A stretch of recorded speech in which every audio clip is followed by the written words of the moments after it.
Halo, kembali lagi dengan saya, Ibu Ceria Putri Rawati, NIM 210211100145. Jadi, pada kali ini saya akan menjelaskan tentang populasi, sampel, dan teknik sampling. Oke, tanpa berlama-lama, langsung saja ke materinya. Menurut Sugiono, dikutip Ridwan pada 2003 memberikan pengertian bahwa populasi adalah wilayah generalisasi yang terdiri objek atau sumber yang menjadi kuantitas dan karakteristik tertentu yang ditetapkan oleh peneliti untuk dipelajari dan kemudian ditarik kesimpulannya. Ridwan dan Tita Lestari mengatakan bahwa populasi adalah keseluruhan dari karakteristik atau unit hasil pengukuran yang menjadi objek penelitian. Nah, jadi populasi adalah keseluruhan objek penelitian yang dapat terdiri dari makhluk hidup, benda, gejala, nilai tes, atau peristiwa sebagai sumber data yang mewakili karakteristik tertentu dalam suatu penelitian. Populasi dalam penelitian dapat pula diartikan sebagai keseluruhan unit analisis yang ciri-cirinya akan diduga. Unit analisis adalah unit atau satuan yang akan diteliti atau dianalisis. Populasi dapat dibedakan menjadi dua bagian, yaitu yang pertama ada populasi target, merupakan populasi yang telah ditentukan sesuai dengan permasalahan penelitian dan hasil penelitian dari populasi tersebut ingin disimpulkan. Yang kedua yaitu populasi survei, merupakan populasi yang terlibat dalam penelitian yang dilakukan. Sumantri 2006 mengemukakan sampel adalah bagian kecil dari anggota populasi yang diambil menurut prosedur tertentu sehingga dapat mewakili populasinya. Furkon mengatakan sebagian anggota dari populasi disebut sampel. Pasaribu berpendapat sampel itu adalah sebagian dari anggota-anggota suatu golongan atau kumpulan objek-objek yang dipakai sebagai dasar untuk mendapatkan keterangan atau menarik kesimpulan mengenai golongan kumpulan itu.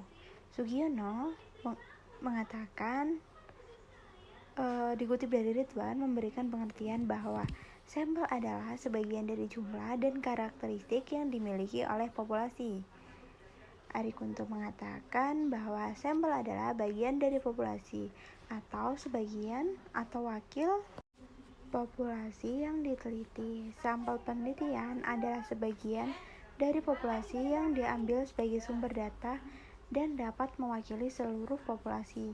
Jadi, bisa ditarik kesimpulan sampel adalah sebagian data yang merupakan objek dari populasi yang diambil. Cara menentukan sampel agar memenuhi syarat. Teknik atau metode penentuan sampel yang ideal memiliki ciri-ciri dapat memberikan gambaran yang akurat tentang populasi, dapat menentukan presisi sederhana sehingga mudah dilaksanakan, dapat memberikan keterangan sebanyak mungkin dengan biaya murah.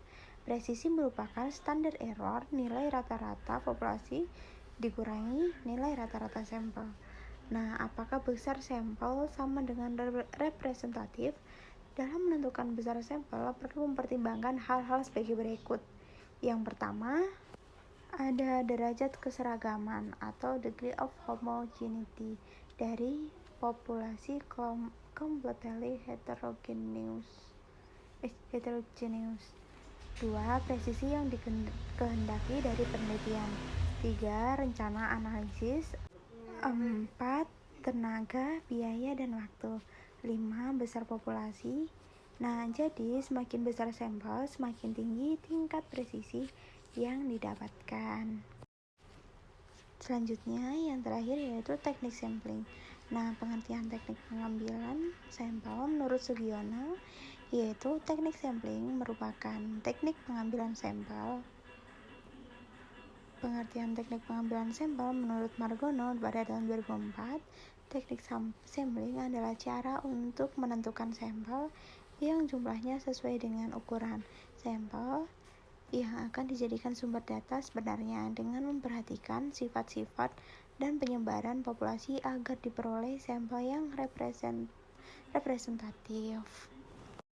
Langkah dalam teknik pengambilan sampel. Menurut Dallon 1981, beberapa langkah yang harus diperhatikan peneliti dalam menentukan sampel, yaitu yang pertama, menentukan populasi, kedua, mencari data akurat unit populasi, yang ketiga, memilih sampel yang representatif, empat, menentukan jumlah sampel yang memadai.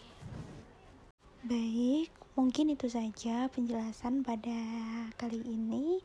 Terima kasih sudah menonton.